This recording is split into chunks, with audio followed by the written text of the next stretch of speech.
Hi friends नमस्कार जय जगन्नाथ। आज भालुकुणी ओषा लास्ट पाली माँ के सुंदर मजार सज होती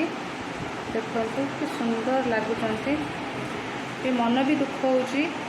माँ आज पलैबे 5 पाली आमर कंप्लीट हो गला। आज लास्ट पाली पूजा आरंभ हो जाइए भोग सब खुआई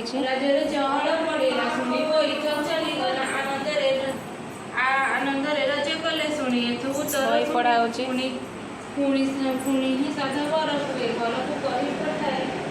माँ को भोग लगी सारानी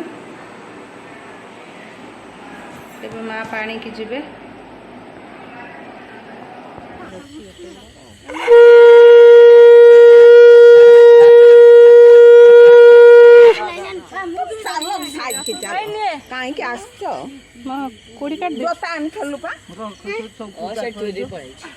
पूजा कर दियो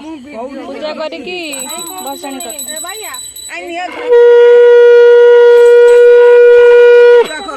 घंटे बजा किए पूजा करिवो सेठी बसी पूजा करे कर